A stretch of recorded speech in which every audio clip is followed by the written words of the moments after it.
What's up, everybody? It is Friday evening.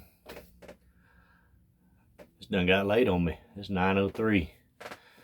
But just wanted to hop on here and touch base with y'all. I know I left a video earlier today, and it may not even be uploaded yet. I have to go back and look, but just to update on everything, and I haven't been on here in a while. But anyway, I wanted to get on here this evening. I've actually acquired some new equipment in the past 2 weeks, and I also have a funny story to tell you guys. But I'm gonna talk about this equipment first. I know I told y'all in my setup, my very first video when I showed y'all my setup, I told y'all I have a little old cheap raggedy behind Black & Decker hedge trimmer, a little battery powered hedge trimmer, cordless hedge trimmer, and well, that thing finally crapped out on me, and it got to a point where it was just dangerous, because I could turn it on, but it would not cut off without you beating the brakes off of it to get it to turn off. And I had to take the battery out of it just for safety reasons. That way it wouldn't come back on by itself, and somebody wound up getting their finger chopped off. But I done some research, and I actually found a hedge trimmer at our local equipment shop. It's a place called Harry's Equipment Center, or Harry's Saw Shop, up on Bobby Jones Expressway here in Augusta, Georgia. If any of you guys are familiar with the area, you've probably heard of it. But it was a Stihl HL 94K, I think it was. I can't remember. But absolutely nobody has hedge trimmers in stock right now, at least not in my area. And I kind of dropped the ball on that and waited till the last minute to go out and buy some new equipment. But I have a lot of friends in the area that do this for a living full time, and they're actually very successful in this business. And I used those guys as mentors, and they told me, do not buy any equipment until you need that piece of equipment, because what's going to happen is you're going to buy equipment and come to find out that you don't need that equipment, and realize that it's better for you to just sell that equipment and make what you can back off of it. And so you're actually going to wind up losing thousands if you just buy equipment that you think you might need instead of waiting until you need that equipment. But so I took their advice, and it came back to haunt me somewhat. I mean, I wish I would have went a little earlier so I could have got the trimmer that I wanted. It was basically the same thing as I have right now, but it had a longer shaft, and it was an articulating shaft. But it's a good trimmer. But they did have 2 trimmers left in stock, and it was the exact same trimmer that I have right here. Both of them were. This is a Stihl HL 91K, and this is kind of an extended handle, I guess you would say, trimmer, and has the 24-inch cut on it, 24-inch cutting blade. And I didn't get the trimmer that I wanted, but I had to settle with the trimmer that they had, because I had spring cleanups coming that very next, it was like 2 days later. I had spring, every one of my customers had spring cleanups coming, and all of their bushes needed to be trimmed. Well, I'm gonna tell you, I'm actually satisfied with this thing. And I'm gonna put my glasses on, guys. I can't hardly see. Everything's done got fuzzy on me. But I'm actually quite satisfied with this hedge trimmer. It's not the one that I originally wanted after all the research I'd done. And I still wish I had something that was a little longer, because my year-round customer has a lower pedal that's probably about 10 foot tall, and it's probably about 25 feet across in all directions, and I just can't reach the middle of it. And I explained to her, look, there's not a hedge trimmer out there on the market that I can reach the center of that thing with right now. And she understood. and she's very sweet lady. She's very understanding, and she knows I am just starting out, and she knew that when she signed up with me that she was taking a chance on a new lawn care provider, and she's very understanding, and she told me, just don't worry about it, just whenever you can get to it, it's fine with me. And she told me the rest of her yard looks amazing, the best it has ever looked, and she has zero complaints whatsoever. And you know, that made the old chest stick out a little bit. Gotta put this bird back in the cage, guys. But anyway, this thing is a hoss, not gonna lie. It some of you may think differently, and which is fine. You know, I'm used to running them old battery powered cheap Walmart hedge trimmers, and I've never had to have a commercial grade hedge trimmer. But compared to what I'm used to, man, this thing is a hoss. And 2 weekends ago, it's basically all I did was trim hedges while my wife cut grass, and no complaints at all. I mean, I experienced zero fatigue in my hands or in my shoulders from moving this thing around. And it's not too heavy, it's not too long, it's not too short. You know, for me, it's the perfect size. And maybe in the next few months I will generate enough revenue where I can go out and buy a longer pole trimmer for that one bush, maybe just an extension, because I do have the Echo Pass 225 string trimmer, and it accepts all the different attachments, and maybe I can find a extended hedge trimmer attachment for that purpose, and not have to go out and drop $600 or $700 on a trimmer. But anyway, I'm extremely excited about this hedge trimmer. As of right now, this is probably my favorite piece of equipment. I mean, this thing runs like butter, but I love it. But enough about that. I don't want to make this video just about that.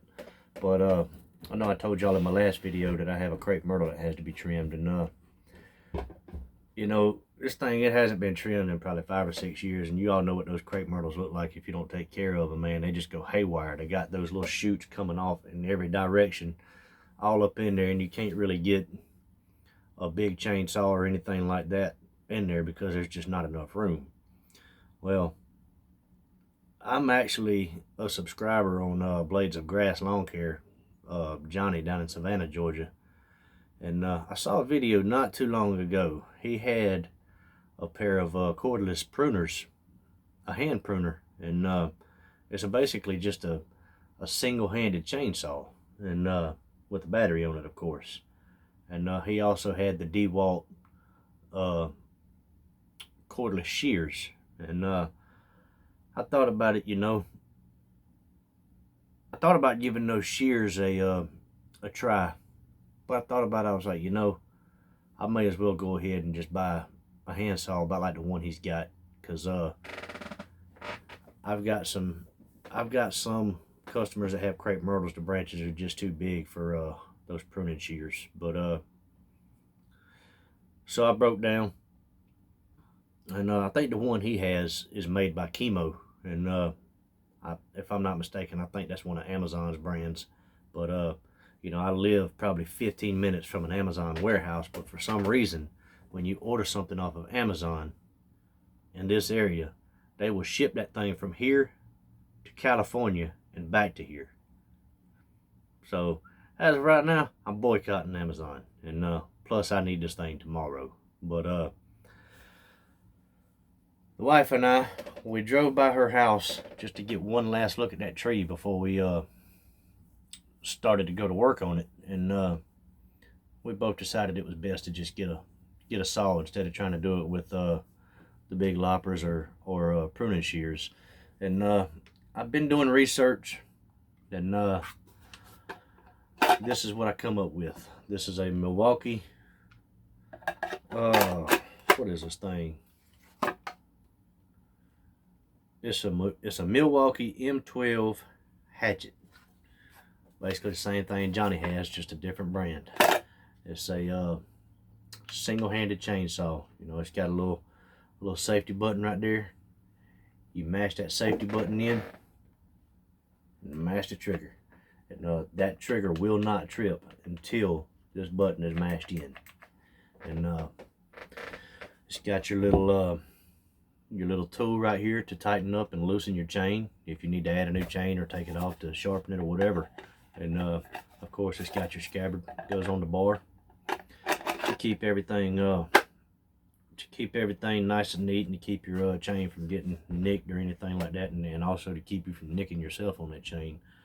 But it's kind of neat, you know. It's got a little knuckle guard right here because you're actually supposed to use it like this to push down on stuff, but I'm gonna be up in the air on a ladder. I'm gonna have to hold my balance and just hold on to the limbs and just do what I can with this. But the one thing about this chainsaw that I found that I just don't like, and it's nothing to do with the chainsaw itself. It's actually right here. You've got it's a chainsaw, guys. You gotta have bar and chain oil, and it did not come with any, and I did not know that.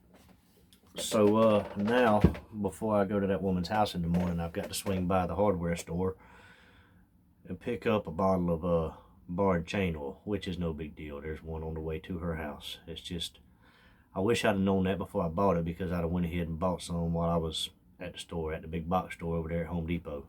And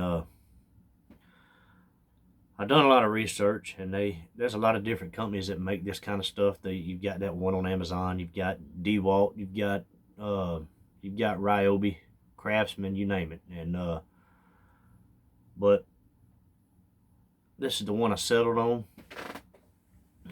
as far as the reviews and everything. And plus, my uncle has one, and he said he wouldn't trade that thing for the world. It's what he uses to prune his trees back along his driveway. And now I will say, if you order this online, I bought this at Home Depot, and if you order it online at Home Depot, there's two options. You've got it's the exact same saw, but one is the tool only, which means you just get the chainsaw and the chain, or you have the option to pay for the complete package, just the chainsaw, the battery, and the battery charger. Well, it's about $100 difference for a battery and a battery charger. So I recommend go ahead and getting the one with the battery and charger. And even if you have Milwaukee batteries, the M12 batteries, even if you have some of them, go ahead and get it, because you can have one on charge while you're using the other one. And the box says you can get 120 cuts off of one charge, which I'm sure that's probably a stretch, but I don't know, hadn't had a chance to use it yet, so we will see. But I talked to my wife. I'm gonna see if I can get her to get a little bit of footage of me using this tomorrow, so y'all can kind of get an idea of how good this thing is. And it'll be a learning experience for all of us, because I've never used it. But I thought that was kind of cool. And but anyway, I tried to get some work done today. You know, I've been off all week. I told y'all in my last video, had a death in the family. I've been off all week, and got some free time today. And I tried to get a little bit of work done today, because it's supposed to just rain nonstop. And I know all the yards are going to be soggy, and probably not going to be able to get a mower on the lawns without tearing up somebody's yard. Which the good thing is that right now, nobody's yard really needs to be cut. You've got some folks that just want lines in their yard, which is fine. I don't mind putting lines in their yard, but I'm not going to do it at the risk of tearing up their yard either. So, you know, it is what it is. You got to take the good with the bad in this business.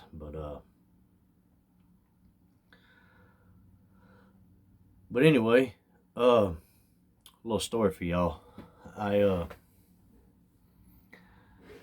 Last week, we picked up some new customers in the past 2 or 3 weeks, and I've actually got 6 customers now, and which I'm excited about. I know 6 customers don't sound like a lot, but when you're brand new at this and you starting from scratch, from the ground up, 6 customers is a big deal. So we've got 6 now, and we were at one of them 2 weeks ago, and you can't stick a lawnmower in her backyard. The gate's too small. So but at the same time, the backyard is tiny. I mean, the entire backyard is taken up by a in-ground pool and a deck area, but the grass is not maintained at all whatsoever. And she told me that she honestly just doesn't give a crap what the grass looks like, because the deck and the pool and the entertaining area is all raised probably about 15-20 feet above the grass. So it works out. You can weed eat the whole backyard if you know what you're doing. You can weed eat the whole backyard in probably about 20 minutes. And you know, my wife, she's scared to run a zero turn. She doesn't want to leave any skid marks or ruts in anybody's yard. So she told me she would just take care of the backyard, and while I go ahead and knock down the bushes and take care of the front yard. I said, all right, that's fine. I've really got to teach her how to use that zero turn, man, but she's scared to death of it. But anyway, she took off into that backyard. Now this lady, the grass is, I mean, this is supposed to be Bermuda grass, and it's probably this tall, no kidding. And thick, you talking about thick, something serious. And had tons of grass growing up, or weeds growing up in it. But I mean, it was just disgusting. And she has 3 great big full-size dogs, and they don't take care of their yard. They care less what their yard looks like in the back. And so there was just piles of dog crap everywhere in that backyard. And I warned her, you know, I would take care of it because there's dog crap everywhere. And she's like, nah, I got it. And I was like, all right. She went back there and she stuck that doggone weed eater head down in one of those clumps of real thick, tall grass. And there was dog turds in there with it. And she slung a wet dog turd up on her forehead. And she almost cried. She said, Matt, I almost quit. She said, I almost quit. I cracked up. I wish I could have saw it, because I promise you I would have took pictures of it. But and bless her heart, you know, she's trying as hard as she can, and to just help me with this business. But I think that was just a little too much for her. And we got to our next yard, and I had to get out the truck to do something. And I told, right before I got in the truck, I said, one of us has done stepped in dog turds. I said, I can smell it. And she said, it's probably me. She said, it got all over me at that last house. And when I got out, I checked my feet, and it wasn't me. And so I pointed at her. I said, yeah, it's on you. It ain't on me. And she just shook her head and laughed. But and I felt terrible for her, but she stunk like dog all day long. But it was just a funny story. I don't know if any of you guys have ever experienced that before or not, but that was a first for me. And you know, for my wife's sake, I hope it's the last time something like that happens too. But I'm hoping that this rain is gonna give us a little bit of slack tomorrow. And I actually got 1 yard done today before the rain came. And I was trying to head to another yard, but a lady stopped me and was wanting a business card. I went ahead and gave her an estimate. She was wanting just a one-time cut. No bushes or anything, just go ahead and cut her grass. First time of the season. I was like, all right, so I went and gave her an estimate. And the lady actually wound up being somebody that I knew from the past. It was her daughter played softball with my daughter, and so we were catching up on that kind of stuff. But anyway, I lost track of time talking to that woman, and got to headed to my next yard. I was wanting to get at least one more done, because I was wanting to get the dog turd yard done, and that way my wife, she's probably having flashbacks just thinking about it. But I was wanting to go ahead and get it done. That way she wouldn't have to even worry about it. And but the bottom dropped out time I got in the truck, and it was a lost cause at that point. And every one of these houses are in the same neighborhood basically. So here's what it is. Tomorrow's another day, and we've got Sunday too. And if we can't do 6 yards or 5 yards in a day, then I need to hang this. I need to hang this up. That's all I can say. But 2022, man, I'm excited. And if any of you guys have experienced anything like that before, let me know in the comments below. I'm definitely interested in hearing this story if you got one that's better than that. But hey y'all, I'm gonna jump off here and get ready for bed. Gotta get to work in the morning, gotta get some grass cut, and but look, I'm still new at this. I'm still open to suggestions. If you guys got anything, hit me up in the comments below. I'm open to everything. I'm not too prideful. But I'll catch y'all on the next one. Like I always tell you, keep cutting that grass, keep making that money. See ya.